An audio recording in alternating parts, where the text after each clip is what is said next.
इसलिए सदगुरु कहते हैं कि दुर्लभो मानुष्य देह देही नाम क्षण भंगुर तत्रापि दुर्लभम मन्ये। ये मनुष्य देह मिलना कितना दुर्लभ है, मिला है तो इसकी कदर जाने और होश पूर्वक जिए। अभी तो सब कुछ बेहोशी में। बुद्ध ने कहा कि मैं तो ठहरा हुआ ही हूँ, भगवान बुद्ध ठहरे नहीं, बढ़ने लगे। कैसी बात करते हो, मैं कह रहा हूँ ठहरो और ठहरते नहीं हो, और कहते हो मैं ठहरा हुआ हूँ और आगे बढ़े जा रहे हो। भगवान बुद्ध ने कहा कि हाँ, मैंने अपनी इच्छाओं को ठहरा दिया, मैंने अपनी कामनाओं को ठहरा दिया, मैंने अपने विकारों को ठहरा दिया, और जहाँ वास्तव में ठहरना चाहिए वहां मैं ठहर चुका हूँ। अब तू ठहर जा। गुरु की करुणा और कृपा तो बह रही है, लेकिन हम उसको स्वीकार करें, हम चलें तो होशपूर्वक चलें। तो जब तक जीव को अपना वास्तविक नूतन आनंद जो सदैव उसके भीतर है उससे उसकी मुलाकात नहीं होती, तब तक वो बाहर के ही विषय सुख में, देखने में, खाने में, सूंघने में बाहर ही दौड़ता रहता है, बाहर ही भागते रहता है।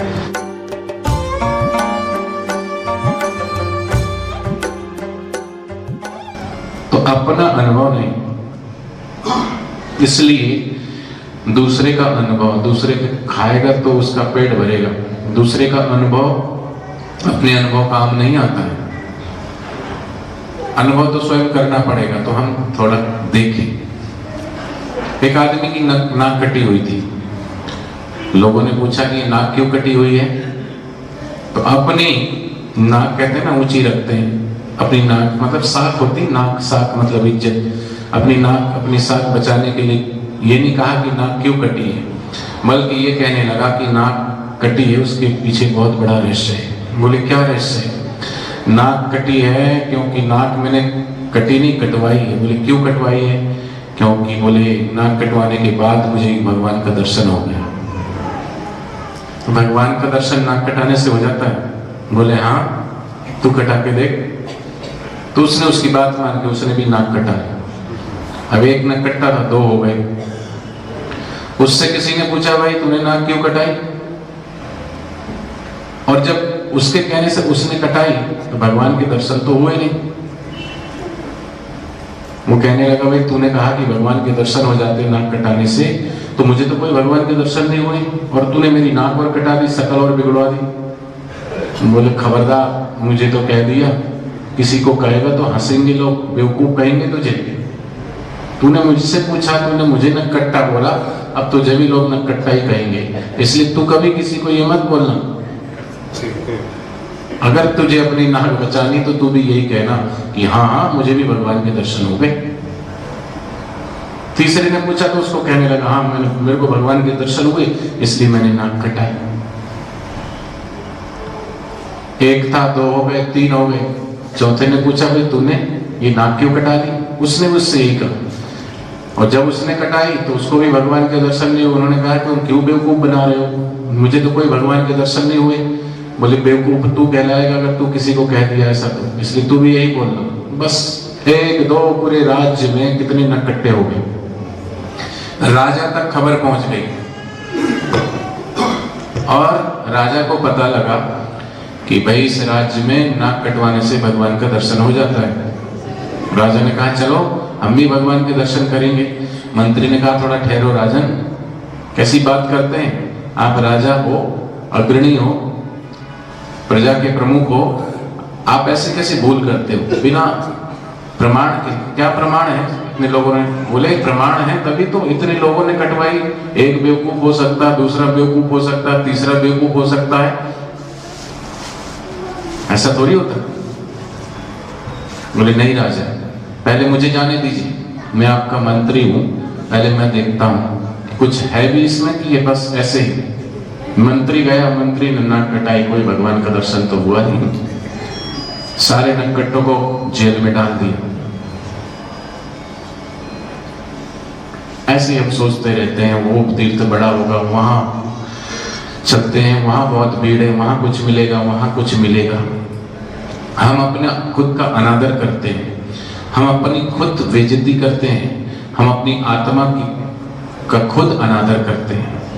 एक आदमी बड़ा हताश, निराश, दुखी होकर के बोले भगवान तूने मुझे कुछ नहीं दिया, रोज मुझे दुख ही दुख देते हैं, दुख ही दुख देते हो, कितना दुख, इससे अच्छा तो मर जाऊं मैं जाकर के। आत्महत्या करने के लिए पहुंच गए, जीव मरने के लिए छलांग लगाने वाला था, संत ने कहा ठहरो, क्यों मरते हो? बोले इस जीवन की कोई कीमत नहीं, कुछ नहीं रहा जीवन में, किसके लिए जीऊंगा, क्या है इस जीवन में, कुछ भी तो नहीं, पैसा नहीं, रुपया नहीं, परिवार नहीं, कुछ नहीं, हताश निराश दुखी दुखी जीवन, इससे अच्छा मर जाना अच्छा।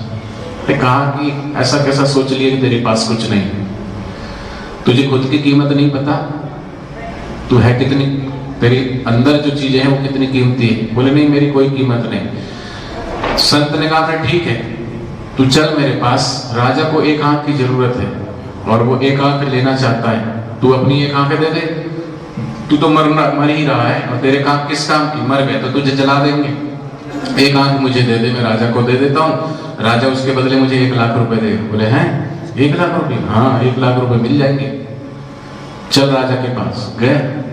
राजा के पास जाते जाते तो विचार ही पलट गए कि मैं 1 लाख मरूंगा भी, आंख इसको दूंगा तो 1 लाख इनको मिलेगी, मुझे क्या मिले, मैं क्यों आंख दूं? संत ने कहा देख 1 लाख का मैं तो 2 लाख ले ले पर आंख दे दे। बोले 2 लाख? ना ना ना ना, अरे कम है तो फिर 3 ले ले। बोले 3 लाख रुपए? 5 ले ले और कम है तो, एक आंख की बोले 5 लाख की कीमत। बोले मैं 10 भी देने को तैयार हूं पर ना मत करना, एक आंख की कीमत 10 लाख। बोले एक आंख की 2 देगा तो 20 मिल जाएंगे, 20 लाख रुपए? हाँ, और तेरे अंदर जो किडनी है ना, वो किडनी वो भी 20-30 हजार की, वो भी 20-30 लाख की, वो भी मिल जाएगी, बिक जाएगी। कुल मिला के बोले तेरी करोड़ों की कीमत में है, दे सकता है? वो तो वहां से भागा, अरे मेरे अंदर इतना खजाना है, मैं इतना कीमती हूं तो मैं खामखा क्यों मरने के लिए जाना? शरीर की कीमत बाहर से होती है लेकिन आत्मा की इतनी कीमत है, उस आत्मा के अंदर जो श्वास चल रहे हैं वो श्वास की इतनी कीमत परमात्मा ने दी, लेकिन उसकी भी कोई कीमत नहीं। उसको भी हम उसी व्यक्ति की तरह, ये एक राजा गया था शिकार खेलने के लिए और शिकार खेलते खेलते इतनी दूर निकल गया कि भूख और प्यास से तड़पने लगा। एक लकड़हारे ने उसे देखा, राजा रुका, उसने कहा भाई बड़ी प्यास लगी है, पानी पिला दो। पानी पिलाया और भूख में तो रूखी सूखी भी अच्छी लगती है, प्याज और बाजरे की रोटी उसके पास थी, उसने राजा को खिलाया, तृप्ति मिली। राजा ने कहा देख मैं रास्ता भटक गया था और फलाने राज्य का मैं राजा हूँ, और देख कभी भी आज तूने मेरी मदद की, भले तू गरीब था लेकिन मुझे जल पान कराया, भोजन कराया जो तेरे पास था। कभी जीवन में कभी मेरी याद आए और किसी भी प्रकार की तुझे कोई तकलीफ हो तो मुझे जरूर याद करना, मेरे पास आना। तो वो लकड़हारे का काम था लकड़ी काटना, लकड़ी को जलाना और कोयला बनाना और कोयले को बाजार में बेच देना, नित्य नियम उसका, रोज लकड़ी काटना, कोयला बनाना और बेच देना। तो जिस जंगल में वो रहता था वो जंगल वहां लगभग समाप्त होने लगा, तो उसे याद आए कि राजा ने कहा था कि कभी याद आए तो आ जाना। तो उस राज्य की राजधानी की तरफ वो लकड़हारा चल पड़ा। राजा के पास पहुंचा तो कहा द्वारपालों को, सेनापति को कि अपने राजा से कहो कि अमुक क्षेत्र से एक लकड़हारा आया है, राजा ने उसे बुलाया था, याद दिलाओ। राजा को याद आया, राजा ने अंदर बुलाया, आदर सत्कार किया, जलपान कराया, भोजन की व्यवस्था, हाल चाल पूछा। तो लकड़हारा कहता कि अब तक तो ठीक गुजर बसर हो रहा था राजन, लेकिन अब थोड़ी मुझे चिंता हो रही है। जिस क्षेत्र के जंगल में मैं रहता हूँ अब वो जंगल रहा नहीं, सब कट गया, लकड़ी कुछ मिलती नहीं है, तो अब आगे का जीवन निर्वाह बड़ा दुस्तर है। राजन ने कहा मंत्री को कि कोई बात नहीं, इसने मेरे प्राण बचाए थे तो इसको अपनी राज्य की सीमा की फलानी तरफ जो चंदनों से भरा हुआ जो जंगल है, जहां चंदन ही चंदन के वृक्ष है, इसको सौंप दो, जाओ। मंत्री ने उसे वो जंगल दिखा दिया, आ गया। कई वर्ष बीते, कई वर्ष बीतने के बाद पास में गए तो वही लकड़हारा। उन्होंने कहा यहाँ जंगल था वो कहाँ गया? बोले राजन वो तो कट गया। कट गया तो उसकी जो लकड़ी थी उसको क्या किया तुमने? बोले मेरा तो काम है, रोज काटता हूँ, उसको जलाता हूँ, कोयला बनाता हूँ और बाजार में बेच के पैसे ले लेता हूँ, उससे मेरे पर भरण पोषण होता है। बोले पागल, ये लकड़ी साधारण लकड़ी नहीं थी, ये जंगल साधारण जंगल नहीं था। तुझे ये दिया था इसलिए कि चलो तू भी जीवन में कुछ उन्नति करे, कुछ तरक्की करे और माला माल हो। तूने उन जंगलों की लकड़ी को साधारण लकड़ी समझ करके काटता गया और काट करके कोयला बनाता गया और कोयला बना करके मिट्टी के भाव बेच भी दिया उसे। बोले हाँ। राजा ने कहा कितना मूर्ख है, कितना पागल है। एक टुकड़ा पड़ा था चंदन का, बोले ये ले जा, इसकी कीमत क्या है तुझे पता नहीं, लेके जा बाजार में और बेचना मत, खाली इसकी कीमत लगाते जाना, लगाते जाना। गया बाजार में, पूछा किसी से, भाई इसकी कीमत कितनी होगी? शुद्ध असली चंदन, खुशबू, इतना सा टुकड़ा। लोगों ने कहा कि 5,000 रुपए दे देंगे। बोले 5,000 रुपये? तो आश्चर्यचकित हो गया कि इस छोटे से टुकड़े का 5,000 रुपये मिलने की बात कर रहा। बेचा नहीं, बोले कम है तो और दे देंगे। आगे बढ़ा तो किसी ने 10 बोला, किसी ने 15 बोला, किसी ने 20 बोला और वो फिर फूट फूट के रोने लगा कि राजा ने मुझे क्या दिया था और मैंने उसको क्या समझ के और उसका उपयोग कैसे करता रहा मैं। उस लकड़हारे को तो होश आ गया, उस लकड़हारे की तो बुद्धि खुल गई, लेकिन परमात्मा रूपी राजा ने हम सबको जो श्वास रूपी चंदनों का वृक्ष दिया है, हम उस कीमती वृक्ष को भी मिट्टी के भाव, कोयले के भाव यूं ही खर्च किए जा रहे हैं। जो श्वास हमें परमात्मा ने दिया, उन श्वासों को भगवान के नाम में, भगवान के सुमरन में लगाना चाहिए था। आए थे हरि भजन को, ओटन लगे कपास। अनमोल तेरा जीवन किस ओर जा रहा है, किस ओर तेरी मंजिल, किस ओर तू जा रहा है। इसलिए सदगुरु कहते हैं कि दुर्लभो मानुष्य देह देहि नाम क्षण भंगुर तत्रापि दुर्लभम मन्ये। ये मनुष्य देह मिलना कितना दुर्लभ है, मिला है तो इसकी कदर जाने और होश पूर्वक जिए। अभी तो सब कुछ बेहोशी में, खाना खाएं तो बेहोशी में। बोले हम तो होश पूर्वक खाते, बेहोशी से क्यों खाते? खाना खा रहे हैं कहीं, ध्यान और कहीं है। बैठे हैं दुकान पे, ध्यान और कहीं है। कर रहे हैं ऑफिस में काम, ध्यान और कहीं है। लेकिन हम भक्त साधक कहता है सदगुरु मेरे ये दे दो वरदान, खाते पीते सोते तुम्हारा रहे ध्यान। ध्यान अगर है तो हमारे ऑफिस में भी हमारी भक्ति हो रही है, दुकान पे भी हमारी भक्ति हो रही है, और हम खाना बना रहे हैं तो भी हमारी भक्ति हो रही है। लेकिन हम एकाकार नहीं होते, अनेकाकार हो जाते हैं। हम भक्त नहीं होते, विभक्त हो जाते हैं, अलग होकर के जहाँ है जिस अवस्था में, उस अवस्था में न रह करके हम और कहीं घूमते रहते हैं। अभी बैठे यहाँ लेकिन चिंतन और कहीं चल रहा है। इसलिए जिस समय जो क्रिया हो रही है ना, वो ध्यान ही है। ध्यान से अगर आप और कुछ नहीं कर रहे, जो भी कर रहे हैं वो हम ध्यान से करने लगे। खाएं तो ध्यान से, खाने का स्वाद बदल जाएगा। काम करें तो ध्यान से, काम तो करते करते लेकिन काम भूल ही जाते हैं। सब्जी बना रहे हैं, भूल जाते बनाते बनाते कि इसमें नमक डाला कि नहीं डाला। कलछी चम्मच से निकाल के चख के देखेंगे, हाँ डाला कि नहीं डाला। डल गया तो ठीक है, नहीं डाला तो फिर 2 डाल देंगे। और बिना चखे डालेंगे तो कई बार ये भी ध्यान नहीं रहता कि हम डाल चुके हैं, भूल जाते हैं क्योंकि ध्यान नहीं। सामान रख दिया कहीं, ढूंढ रहे हैं कहीं, याद नहीं रहता। क्यों? क्योंकि हमें ध्यान नहीं है। ध्यान ही है साक्षी भाव होकर। ध्यान से अगर हम प्रत्येक कार्य को करें तो हमारे 24 घंटा हम सो भी सकते हैं तो ध्यान में सो सकते हैं, उठें तो भी ध्यान में, काम करें तो भी ध्यान में, नहाएं तो भी ध्यान में, खाएं तो भी ध्यान में, सोएं तो भी ध्यान में। 24 घंटे हम साक्षी भाव में अगर ध्यान में रहते हैं तो हमारा प्रत्येक कर्म, ऐसा नहीं कि माला जपें तो ही हम बस आंख बंद करके बैठे तो ध्यान में, वैसा नहीं। आप तो ध्यान में बैठे हो तो भी दौड़ लगा रहे हो, दौड़ रहे हो। भगवान बुद्ध रास्ते से जा रहे थे, किसी ने कहा कि सामने प्रभु आगे बहुत खतरनाक रास्ता है और इधर अंगुलीमाल रहता है।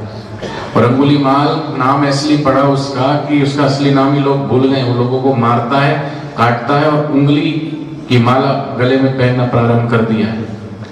और अब तो यहाँ तक कि उसने अपनी माँ को भी भगा दिया, कहीं मेरा दिमाग ना फिर जाए और माँ को ही ना मार दे, इसलिए उसने माँ को भी भगा दिया कि तू जा यहाँ से, ऐसा खतरनाक, आप उधर मत जाइए। लेकिन भगवान बुद्ध कहते हैं कि नहीं, अब तो मुझे जरूर जाना पड़ेगा। और भगवान बुद्ध गए और जैसे ही भगवान बुद्ध को उसने देखा, क्योंकि महापुरुष जो होते हैं ना वो भय से रहित होते हैं। भय का उल्टा निर्भय, निर्भय का उल्टा भय, लेकिन भय और निर्भय से ऊपर अभय पद को वो प्राप्त हो जाते हैं। वो किसी को भय देते नहीं, लेकिन जो उस सबको भयभीत करता था, भगवान बुद्ध को आते हुए देख करके वो खुद घबराने लगा। उसने कहा कि आज मैंने ऐसा पहला मनुष्य देखा। अब तो लोग आते थे तो डरते डरते मेरे पास आते थे, भयभीत होकर के मेरे पास आते थे तो कब कभी छूट जाते थे, कांपने लगते थे, गिड़गिड़ाने लगते थे, क्षमा याचना करने लगते थे। और ये कैसा महापुरुष एकदम से मेरी तरफ ही बढ़े आ रहा है, कदम बढ़ाए जा रहा, एकदम से चिल्लाया, बोले ठहरो। भगवान बुद्ध ने कहा कि मैं तो ठहरा हुआ ही हूँ। भगवान बुद्ध ठहरे नहीं, बढ़ने लगे। मैं कहा कैसी बात करते हो, मैं कह रहा हूँ ठहरो और ठहरते नहीं हो, और कहते हो मैं ठहरा हुआ हूँ और आगे बढ़े जा रहे हो। भगवान बुद्ध ने कहा कि हाँ, मैंने अपनी इच्छाओं को ठहरा दिया, मैंने अपनी कामनाओं को ठहरा दिया, मैंने अपने विकारों को ठहरा दिया, और जहाँ वास्तव में ठहरना चाहिए वहां मैं ठहर चुका हूँ। अब तू ठहर जा, मैं तो ठहरा हुआ ही हूँ, अब तू ठहर, तुझे ही ठहराने के लिए आया हूँ। क्या बड़ी बात है, तो किसी को मार देता है, उंगली काट के गले में पहन लेता है, क्या बड़ी बात है। तेरे अंदर तो इतनी भी ताकत नहीं कि तू इस वृक्ष की डाली को तोड़ दे। उकसाया उसको, बोले कैसी बात करते हो, ये रही डाली और ये तोड़ दिया एक झटके में। तो तोड़ने से क्या होता है, कौन सी बड़ी बात है, हवा का झोंका आता है वो भी तोड़ देता है डाली को, तूफान। तो क्या बड़ी बात हो गई, बड़ी बात तो यह है कि तुझे मैं बड़ा हिम्मत वाला और बड़ा ताकत वाला तब मानूं, तू इस टहनी को थोड़ा जोड़ के तो दिखा। और महापुरुष जानते हैं कि कब कहां कैसे उसको मोड़ना है। जैसे नारद जी ने वालिया लुटेरे को वाल्मीकि ऋषि बना दिए, ऐसे ही भगवान बुद्ध ने अंगुलीमाल को भक्त बना दिया। शरणागत होकर सिर झुका करके और भगवान के चरणों में माफी मांग करके और चल पड़ा भगवान बुद्ध के साथ साथ।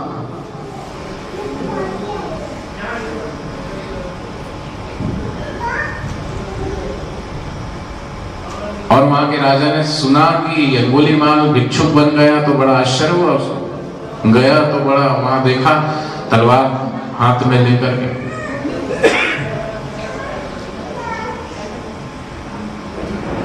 तलवार को मजबूत करते हुए, कहाँ है अंगुलीमाल? बोले ये बैठा, तलवार पकड़ लेना। अरे कुछ नहीं करेगा। तो जीवन में रूपांतरण होता है सदगुरु की करुणा, सदगुरु की कृपा। तो सदगुरु की करुणा और कृपा तो बह रही है, लेकिन हम उसको स्वीकार करें, हम चलें तो होशपूर्वक चलें।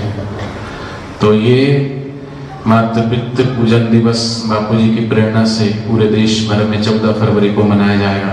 और आज बोले नूतन वर्ष, कल आज कितनी होटलों में कितनी शराब कबाब, कल के अखबारों में पढ़ना। तो जब तक जीव को अपना वास्तविक नूतन आनंद जो सदैव उसके भीतर है उससे उसकी मुलाकात नहीं होती, तब तक वो बाहर के ही विषय सुख में, देखने में, खाने में, सूंघने में बाहर ही दौड़ता रहता है, बाहर ही भागते रहता है। अब हम सदगुरु के चरणों में आए हैं, सदगुरु से जो ज्ञान जो ध्यान मिला है वो है, तो हम उसको अपने जीवन में ला करके अभ्यास करके और नित्य नवीन नए सुख को पाएं। और वो नया सुख आ जाएगा, नया वो सत्य है और वो सदैव आनंद देने वाला है, प्रसन्न करने वाला है। और वो बाहर नहीं, वो भीतर है और वो मिलता है सदगुरु के द्वारा। और हमारा हृदय कमल भी गुरु कृपा से खिलता है। सदगुरु देव भगवान की जय, कृष्ण कन्हैया लाल की, रामचंद्र भगवान